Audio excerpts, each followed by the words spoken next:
It's Monday. The typhoon is gone. Yes, it is. Yes, you know the Chinese name for the typhoon? What was the Chinese name for the typhoon? I know the English name. It's Tin Tou. Tin Tou. Yes. Very nice. Hey, thank you. You got the Cantonese accent now. I'm learning a few things here. Yeah, Tin is sky. Yeah. Tou is rabbit. Ah, okay. Yeah. So the rabbit is gone. Okay. This typhoon was about as fierce as a rabbit. Or cunning. Cunning, maybe cunning, yeah. There's a Chinese proverb saying that cunning rabbits has 3 holes. Ah. So they hide here and there. Ah, okay, gotcha. Well, that's as a result, there's not as much to talk about today as we would have liked to have.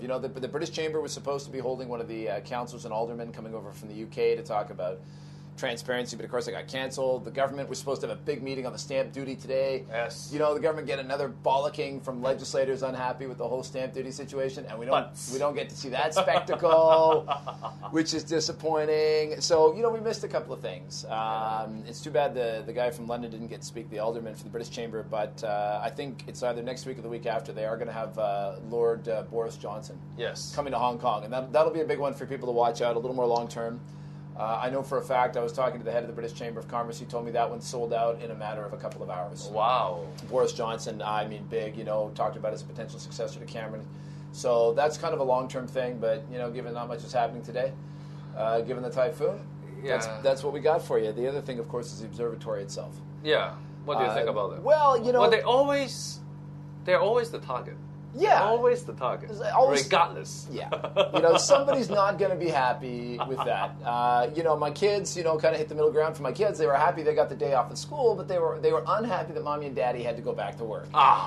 Right? Bosses, people in sales, they never like to miss a day because, they're a day lost is a day of earnings lost, and so they don't like it. Other people, I'm sure, would have liked the day. It's such a big deal was made about this being like the storm of the century or something, and it turned out to be not much of anything. So I think the observatory played it as best it can. But what is different is that I find they're giving more forward guidance on these things. Yeah.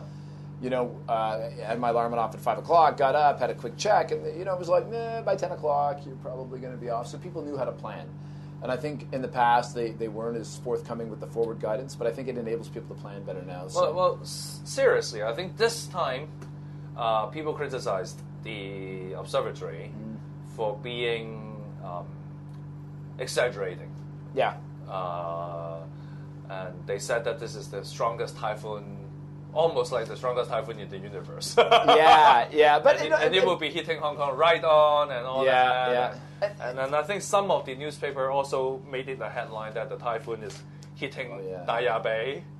Oh, really? Yes. They are making it as the headline, and it's going to hit Daya Bay, and the nuclear facilities might be affected or something like this. One of the major newspapers. And at the end of the day, we have a lot of rains, but not much happened. Not much happened. I think, a couple of things. Number one, it did change direction. My 17 years, I've seen typhoons that weren't supposed to be here, and then all of a sudden took a turn and nailed us. Other ones that were supposed to hit us and then, headed off somewhere else at the last second. It happens, but it's a little bit like the July 1st march. The Hong Kong's built with these things. Everybody's looking for a little bit of drama. The media is going to play it up as best they can.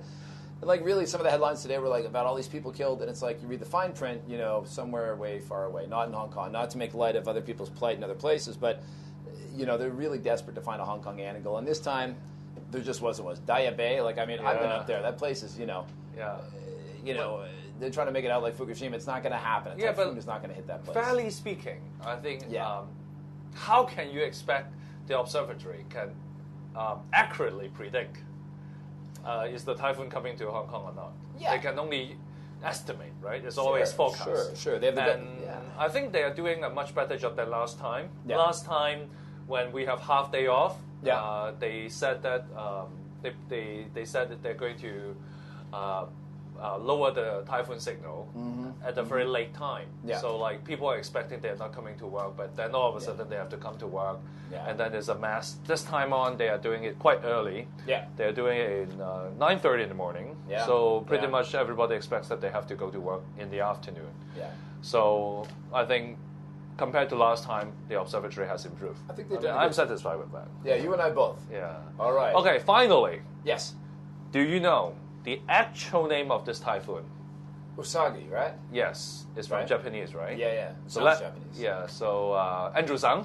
Yeah. Hi. So we make this the keyword for today. Hi. Hi. Usagi. Usagi. Keyword for today. Usagi. Usagi.